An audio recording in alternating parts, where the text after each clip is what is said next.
अब यहाँ पे हुआ क्या कि 1965 से लेकर 1978 तक के बीच में उन विचारधाराओं के बीच में लड़ाइयाँ होती रही। समाजवादी जो व्यक्ति थे उन्होंने बताया कि जो माओवादियों की जो विचारधाराएं हैं उस पर बल देने की आलोचना करने के बीच संघर्ष चलता रहा कि भाई क्या करे क्या करे।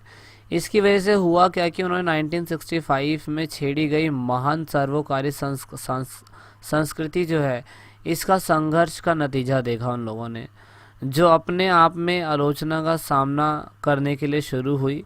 अब पुरानी संस्कृति, पुराने रीति रिवाज, पुरानी आदतें, इनके खिलाफ अभियान छेड़ने के लिए यहाँ पे रेड गार्ड जो थे वो उसकी स्थापना करी गई। इसके अंदर छात्र थे, सेना थे, इनका इस्तेमाल किया गया। इसके अंदर छात्रों को, पेशेवर लोगों को जनता से ज्ञान हासिल करने के लिए ग्रामीण इलाकों में भेजा गया और विचारधाराएं जो थी उन्हें पेशेवर ज्ञान से ज़्यादा महत्वपूर्ण थी। ये सारा स्टेप लिया गया। संस्कृति जो क्रांति थी उसमें खलबली का दौर शुरू हो गया था, पार्टी कमज़ोर हो गई थी और अर्थव्यवस्था और शिक्षा का जो स्तर था जो इतना ऊपर चल रहा था काफ़ी हद तक गिरना चालू हो गया और 1960 के दौरान पे ये बहुत ज़्यादा तेज़ी से बदलने लग गए। 1975 में एक बार पार्टी ने फिर से क्या कहते हैं अपने सामाजिक अनुशासन और औद्योगिक विकास के बारे में सोचने की कोशिश करी। इस वजह से मैं बोल सकता हूँ कि अर्थव्यवस्था का निर्माण जो है वो तो क्या कहते हैं उसमें ज़ोर देने की कोशिश करी ताकि जो चीनी शताब्दी है उसको ख़त्म ना कर दिया जाए और पहले एक शक्तिशाली देश बन सके, इसके ऊपर इन्होंने फोकस करने की कोशिश करी। तो मैं अगर इन सभी के बीचों में ताइवान का किस्से को बताऊं तो Taiwan is also part of China right now, but किसी कारणवश वो क्या कहते हैं 1894 से लेकर 1895 के बीच में जब जापान के साथ लड़ाई हुई थी उनकी, तो वो हिस्सा क्या कहते हैं ये चीन को जापान के हाथ में सौंपनी पड़ी थी उन्हें। तब तब से जापानी जो है उनका, उससे पहले से क्या कहते हैं जापान के लोगों का वो उपनिवेशवाद था वहाँ पर। ताइवान जो था एक युद्ध में जीत लिया गया था चीन के लोगों से, जापान ने उन्हें जीत लिया था। लेकिन फाइनली क्या कहते हैं 1949 के अंदर एक एक्ट पास हुआ, जैसे ये पोर्टेस्डम कुछ ऐसा बोलते हैं, यहाँ पे उद्घाटन किया गया जिसकी वजह से चीन को जो संप्रभुता थी उन्हें वापस मिल गई। 1949 में आपको याद करिए सरकार जो थी चीनी साम्यवादी दल जो था उसके द्वारा पराजित होने के बाद यहाँ पे जो आपके चियांग कोई शेख जो थे उन्होंने 30 करोड़ अमेरिकी डॉलर जो थे और बेशकीमती कलाकृति जो थी वो लेकर ये 1949 के अंदर ताइवान भाग के आ गए थे और इन्होंने यहाँ पर चीनी गणतंत्र की स्थापना करी थी, जिसके बेसिस पे क्या कहते हैं 1949 में उनको वहाँ पे पूरी तरीके से एक स्वायत्तता मिल गई थी। लेकिन फरवरी 1947 के बाद हुई ज़बरदस्त प्रदर्शन के बाद अगर हम देखें तो यहाँ पे जो नेशनल पीपल्स पार्टी थे उनके नेता ने एक पूरी पीढ़ी की पूरी तरीके से क्या कहते हैं हत्या करवा दी और यहाँ पे क्या कहते हैं बाद में फिर उन्होंने सरकार की स्थापना करने की कोशिश करी। सरकार की स्थापना जो करी उसमें क्या कहते हैं उन्होंने बाद में राजनीतिक विरोध करने की आज़ादी छीन ली, सत्ता की जगह उन्होंने स्थानीय आबादी को पूरी तरीके से बाहर निकाल कर दिया। तो मतलब ये पूरा का पूरा क्या कहते हैं चियांग काई शेख के द्वारा हो रहा है यहाँ पर। और उन्होंने फिर क्या कहते हैं भूमि सुधार लागू करने की कोशिश की और इसके चलते उन्होंने खेती की उत्पादकता को बढ़ाया। उन्होंने अर्थव्यवस्था जो है उसका आधुनिकीकरण करने की कोशिश करी और 1973 के अंदर इसकी वजह से क्या कहते हैं पूरे एशिया के अंदर यहाँ पे ताइवान जो था जापान के बाद अर्थव्यवस्था में दूसरे नंबर पे आया था, इन सब चीज़ों की वजह से। अब अर्थव्यवस्था जो थी वो ज़्यादातर व्यापार पर ही आधारित होती थी और लगातार इसमें वृद्धि ही होती रही। लेकिन इसकी वजह से क्या हुआ कि इसके बीच में ये देखा गया कि गरीब और अमीर के बीच में काफ़ी ज़्यादा डिफरेंट आ गया। इसके ऊपर एक क्वेश्चन ये बनता है कि ताइवान एक लोकतंत्र में एक रूपांतरण और नाटकीय भी रहा है और इसकी वजह से ऐसा क्यों है? क्योंकि देखा ये गया है कि 1975 में चियांग की मौत के बाद धीरे धीरे वहाँ पर क्या कहते हैं सत्ता जो थी दूसरे के हाथों में जाने लग गई। जैसे कि ताइवानियों को सत्ता में क्या कहते हैं मतदान के द्वारा, स्वतंत्र मतदान के द्वारा वहाँ पे एंट्री मिलने लग गई थी। और राजकीय स्तर पर अधिकांश देशों की अगर बात करी जाए तो व्यापारिक मिशन केवल ताइवान में ही नहीं, उन्होंने ताइवान में पूर्ण राजनीतिक संबंध दूतावास रखना संभव नहीं था, क्योंकि ताइवान और चीन दोनों एक ही, ताइवान को चीन एक ही हिस्सा मानता है। शुरुआती समय में ये नहीं था, लेकिन अगर प्रेजेंट टाइम की बात करें हम लोग तो इस पे क्या कहते हैं, भूमि के पुणे से एकीकरण करने पर अब कोई मुद्दा जो है वो होकर रह जाता है। लेकिन ये देखा जाए कि चीन और ताइवान जो है वो एक दूसरे के ही पार्ट रह चुके हैं पुराने टाइम पे। अब यहाँ पे चीन जो है ताइवान को थोड़ा बहुत स्वायत्तता तो दे देता है, लेकिन पूरी तरीके से स्वायत्तता लेने के बारे में ताइवान ने कभी सोचा नहीं है।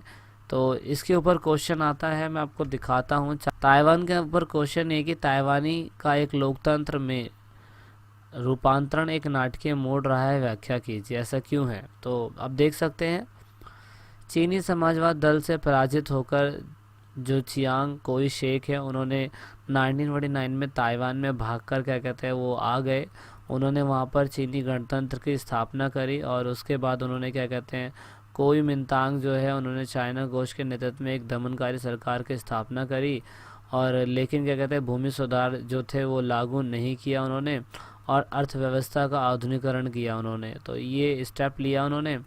और 1975 में इनकी मृत्यु होने के बाद लोकतंत्र धीरे धीरे रूपांतरण होना शुरू हो गया।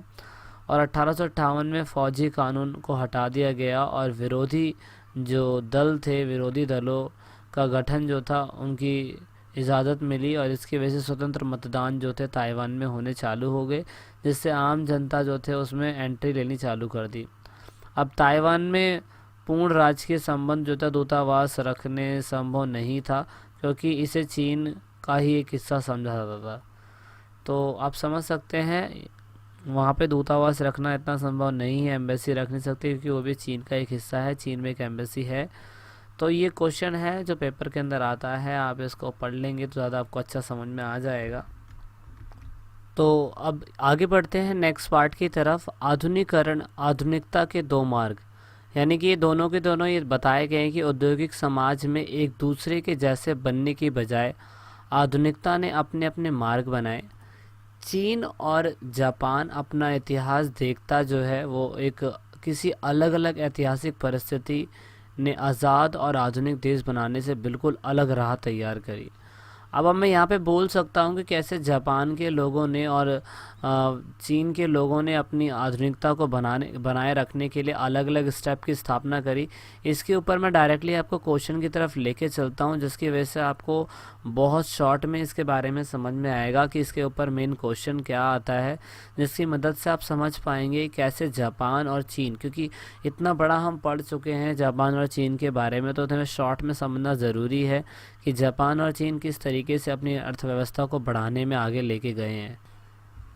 तो क्वेश्चन ये आता है कि जापान और चीन ने आज़ाद और आधुनिक राष्ट्र बनने के लिए बिल्कुल अलग अलग राह अपनाई। अपना विस्तार से व्याख्या कीजिए और बताइए कि क्या आंसर है। तो देखो, जापान अपनी आज़ादी बनाए रखने में सफल रहा और पारंपरिक हुनर और प्रथाओं को नए तरीके से इस्तेमाल कर पाया। कुलीन वर्ग के नेतृत्व में आधुनिकीकरण ने उग्र राष्ट्रवाद को जन्म दिया और शोषणकारी सत्ता को बरकरार रखा।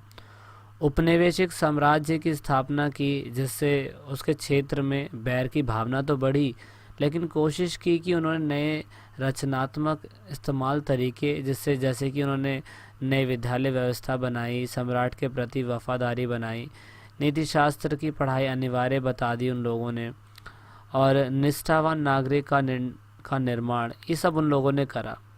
इवन चीन में जो था वो पश्चिमी और जापानी साम्राज्यवाद की राजनीतिक और सामाजिक व्यवस्था को तोड़ने का माहौल बना दिया गया और 19वीं और 20वीं शताब्दी में परंपराओं को ठुकराया गया और राष्ट्रीय एकता को सुदृढ़ के नए रास्ते जो हैं वो तलाश किए उन लोगों ने।